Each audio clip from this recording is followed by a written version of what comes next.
Olá, muito bom dia. A paz do Senhor, professor, pastor José Bispo. Em primeiro lugar, quero dizê-lo que é uma honra tê-lo como meu professor e dizer que é uma satisfação muito grande vencer aí mais um semestre aí juntos, independentemente das circunstâncias que nós tivemos neste semestre, mas nada mudou em relação ao a nossa amizade, ao carinho e o respeito. Muito obrigado. Deus permaneça abençoando a sua família. Assim como solicitado, professor, quero expor aqui para a avaliação da nossa matéria de educação cristã um breve resumo sobre a doutrina da Trindade. Doutrina esta que enfrentou aí durante muitos anos e ainda enfrenta muitas resistências por parte de teólogos liberais, de teólogos que não acredita de fato na doutrina da Trindade e por este motivo a, a deixam em segundo plano e criticam aqueles que a defendem. Portanto, essa nossa breve fala aqui é exatamente não para resolver o problema, mas para expor aquilo que as Sagradas Escrituras falam sobre o assunto. Bem, a nossa introdução desta aula hoje diz assim: a posição da revelação bíblica é apresentada com o intuito de posicionar a favor do Deus Trino. Ou seja, a primeira intenção da revelação bíblica ela é de apresentar um Deus Trino. Ou seja, nós sabemos que há a revelação geral e a revelação específica. No caso da revelação específica, a Bíblia Sagrada, as Sagradas Escrituras, ela vem trazendo aí já no seu início essa afirmação. A narrativa da criação já faz essa demonstração quando afirma, lá em Gênesis capítulo 1 e no capítulo 1, versículo 1 e no versículo 26, os textos vai dizer o seguinte: no princípio criou Deus os céus e a terra, o versículo de número 1. O versículo de número 26 diz assim: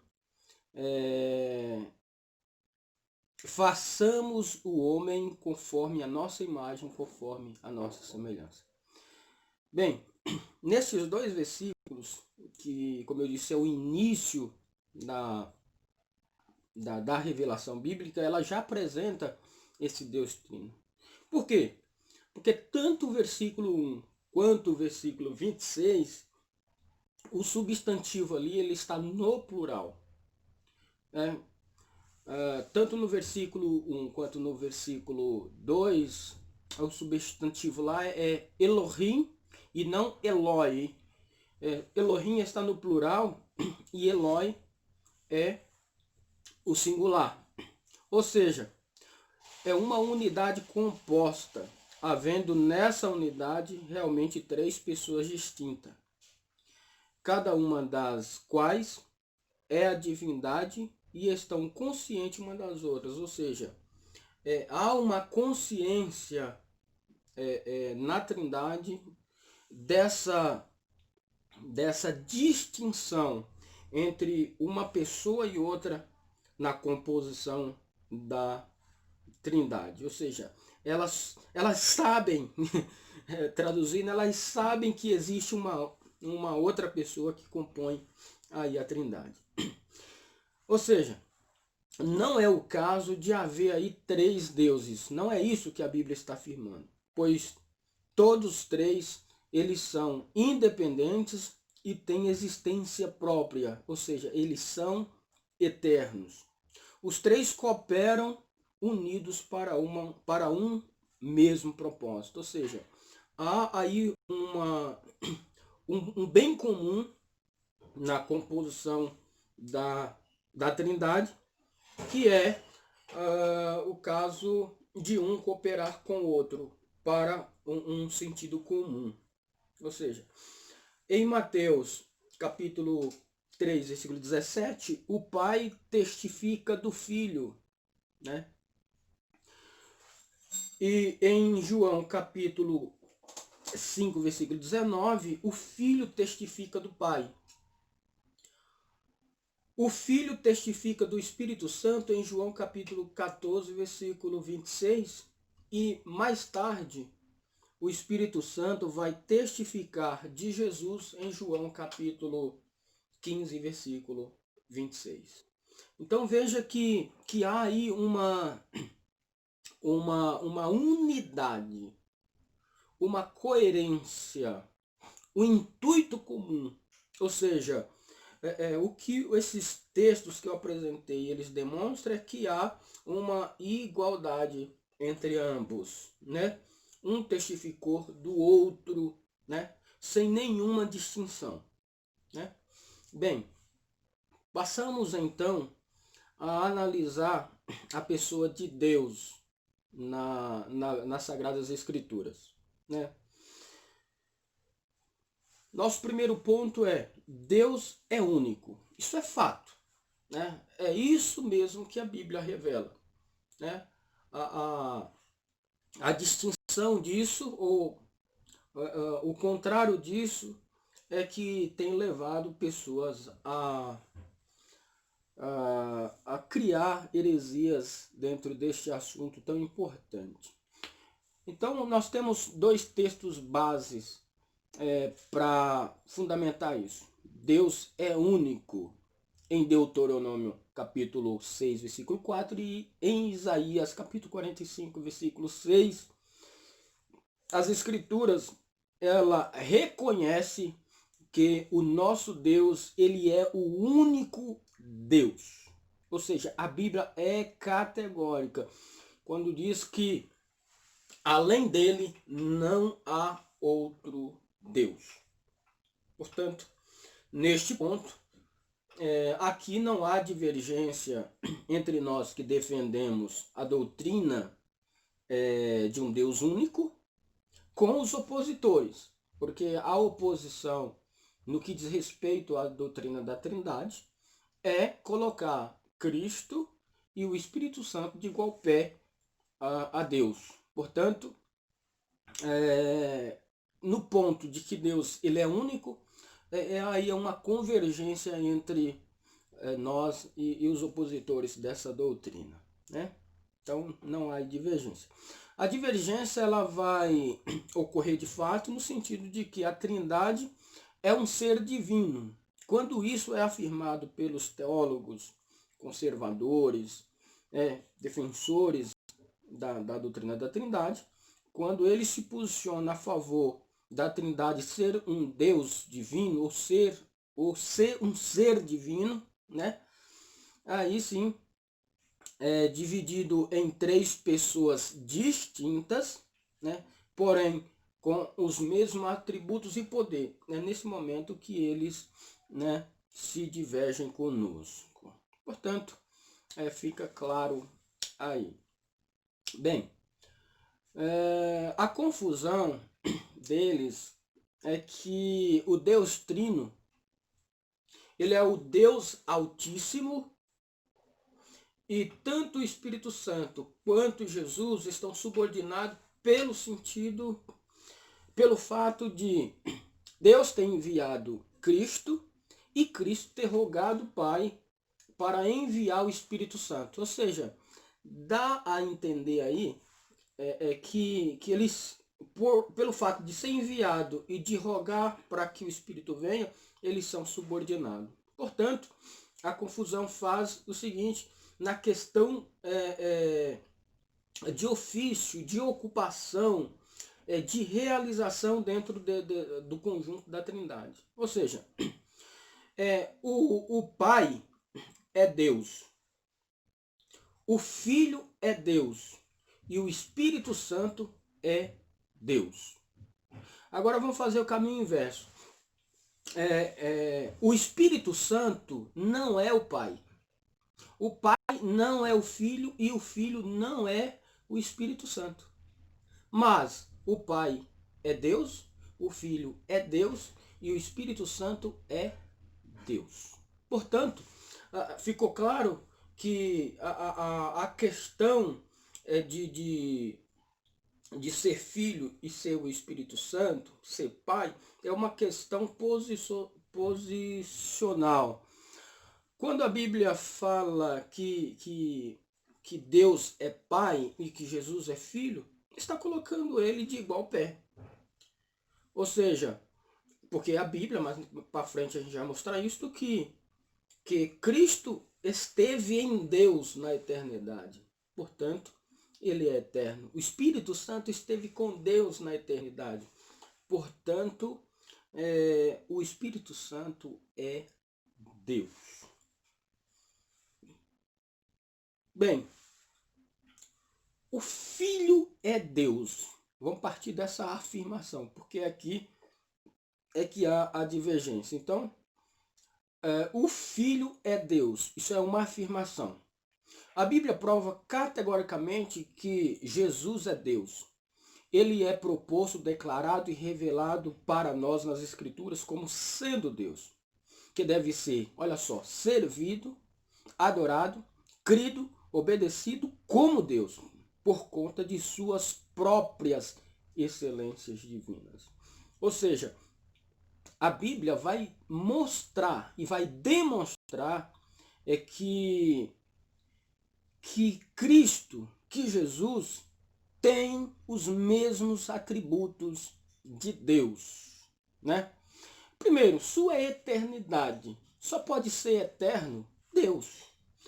Em João capítulo 1, versículo 1, vai dizer que Jesus era antes do princípio. No princípio, né, era o Verbo estava com Deus e o Verbo era Deus. Né? Então, a Bíblia vai afirmar no Novo Testamento, o escritor João, que Jesus, ele era antes do princípio. Ou seja, antes de existir qualquer coisa, Jesus já existia.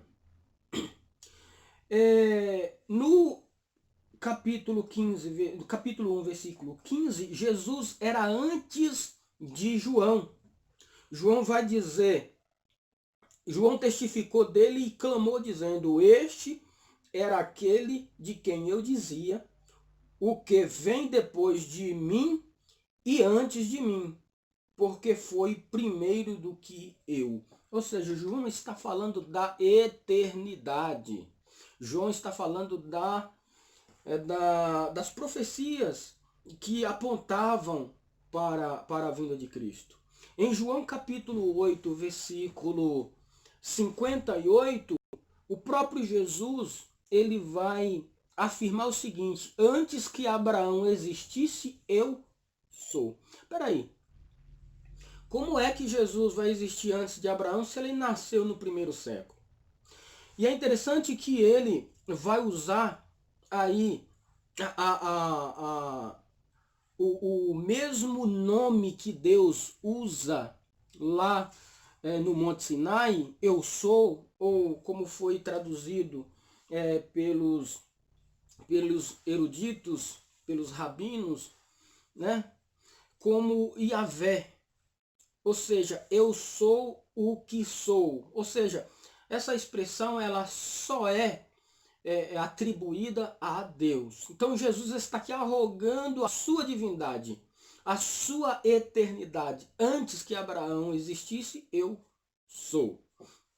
Em João capítulo 17, versículo 5, Jesus era glorificado antes da terra existir. Antes que tudo existisse, ele já era glorificado. Né? Quinto, em Hebreus capítulo 1, versículo 11, o escritor aos Hebreus vai dizer que ele continua para sempre. Eternidade passada e eternidade futura. Segundo atributo, que é um atributo exclusivo de Deus, e nós na teologia sistemática chamamos de atributos incomunicáveis de Deus. Ou seja, são atributos que são exatamente exclusivos de Deus. Então, primeiro, a sua eternidade, segundo, a sua onisciência. Em João capítulo 16, versículo 30 e capítulo 21 e 17, a Bíblia vai dizer que ele sabe de todas as coisas. Onisciência. Em João capítulo 2, versículo 24, ele conhece o coração dos homens. Em Colossenses 2 e 3, nele está toda a sabedoria e o conhecimento. Então, onisciência, ele conhece todas as coisas. E quem conhece todas as coisas? Terceiro atributo incomunicável de Deus, atribuído a Cristo. Hebreus 1 e 3, ele sustenta todas as coisas, ou seja, todas as coisas estão sustentadas em Cristo. Em Mateus 28 e 18, ele tem toda a autoridade.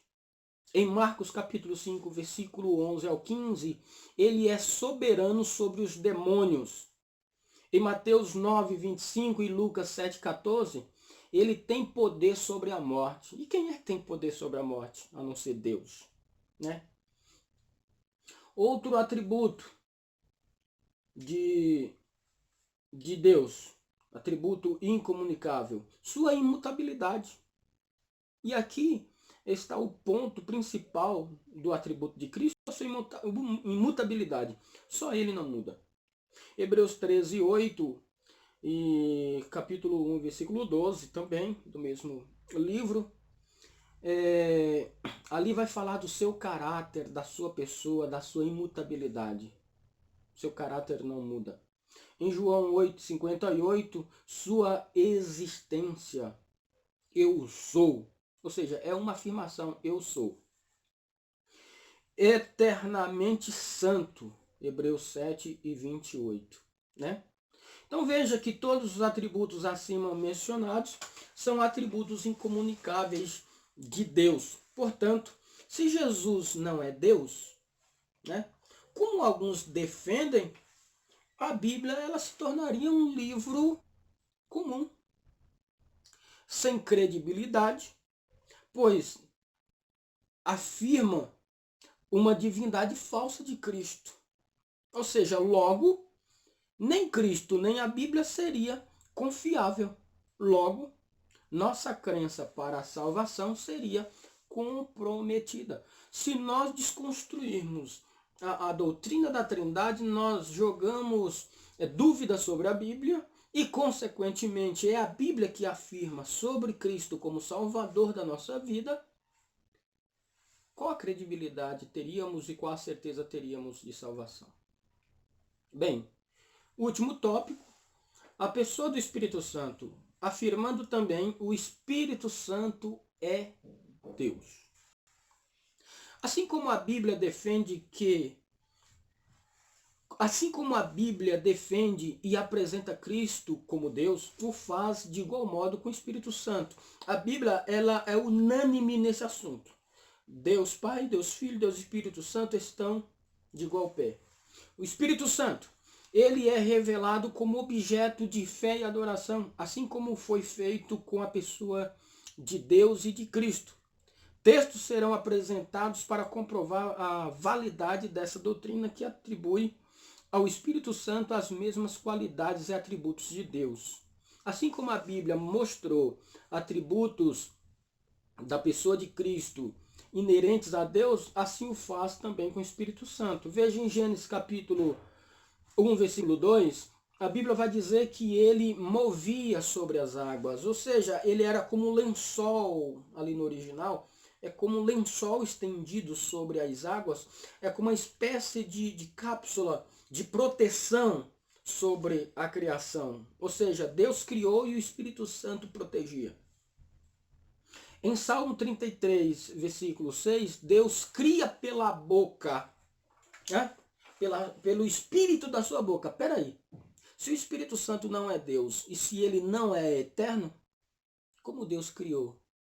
Se ele está falando do Espírito da sua boca, ele só poderia ser eterno quanto Deus.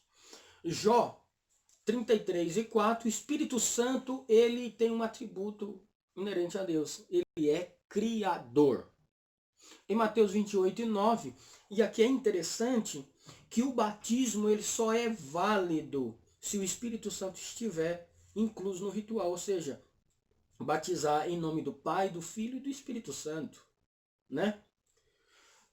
Todos nós sabemos que as igrejas que não usam a Trindade para batizar, o batismo não é válido. Quando vem para as Assembleias de Deus, nós rebatizamos, porque partimos do pressuposto de que esse batismo não foi válido porque ele descumpriu um rito teológico e bíblico. Em Atos 28, versículo 25 e 26, o Espírito Santo é uma pessoa, ele fala, ou seja, ele não é uma força ativa, né? Ele não é uma influência de sabedoria, não. Ele é uma pessoa, ele fala, tem sentimento, decide, tem cognição e por aí vai. A Bíblia coloca o Espírito Santo no mesmo patamar e ordem, sem qualquer nota de diferença ou distinção quanto à participação particular na natureza divina com as outras pessoas divinas, né? Ele está na mesma, né? No mesmo patamar, né? Em Mateus 28:19 e 1 João 5:7, a Bíblia vai colocar o Espírito Santo no mesmo patamar e ordem, sem qualquer nota de diferença ou de distinção quanto à participação particular na natureza divina com as outras pessoas divinas, ou seja, ele tem aí as mesmas prerrogativas. Em Atos 5, ele é chamado de Deus. Em 1 Coríntios 12:11, ele tem vontade própria. Em 1 Coríntios 2:10, ele penetra as profundezas de Deus. Em Gênesis 1:2, ele cuidou da criação. Em Atos 28:25 e 2 Pedro 1:21, ele atuou de forma pessoal na vida e ministério dos discípulos. Em Atos 13:2 e 4, versículo 2 e 4, ele atua de forma consciente no culto, né? E em Atos 5, do 3 ao Santo. Ou seja, não há contradição na doutrina da Trindade, apesar da sua complexidade, né? Nós podemos afirmar que esta doutrina ela não apresenta contrariedade, pois cremos em um Deus único, onde três pessoas distintas estão arraigadas à mesma essência e natureza. Eles são diferentes na questão de atuação, mas de igual na sua essência. Seria mais ou menos a gente fazer uma soma: Deus Criador, mais Deus Salvador, mais Deus Consolador, igual Deus Todo-Poderoso, né? Conclusão. Um exemplo que eu quero dar aqui para exemplificar o que dizemos é o seguinte: como exemplificar a Trindade? Em primeiro lugar, quero afirmar que não dá para exemplificar com coisas naturais de forma plena, mas, por exemplo, a água, né, em seus três estágios, né, sólido, líquido e gasoso, né, Pai no estado sólido, Filho no estado líquido e o Espírito Santo no estado gasoso. Ou seja, o seu formato está diferente, mas a sua essência é a mesma. Ela é água, independentemente do seu estado, né? Então veja que a conclusão dessa revelação sobre esse assunto é que Deus, ele é um Deus único, como nós lemos em Deuteronômio, e que subsiste em 3 pessoas, Pai, Filho e Espírito Santo. E o escritor, o John Owen, que essa pérola aqui, né? Ele vai dizer o seguinte: primeiro, que Deus é um. 2, que esse Deus é uno e é o Pai, o Filho e o Espírito Santo. Ou seja, ele é uno, ele é tanto o Deus Pai, quanto o Filho, quanto o Espírito Santo. Né? Que o Pai é o Pai do Filho, e o Filho do Pai, e o Espírito Santo do Pai e do Filho.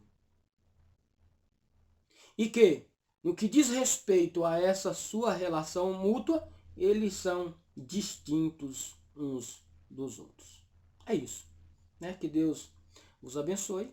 Nessa nossa aula, nós preparamos deste livro, A Doutrina da Trindade, provada pela Bíblia, do John Owen, e desse clássico, Conhecendo as Doutrinas da Bíblia Sagrada, do Meyer Pearman, né? Um clássico aí nos seminários teológicos no Brasil e no mundo. Que Deus abençoe. Professor, um grande abraço, um beijo no coração. Que Deus te abençoe.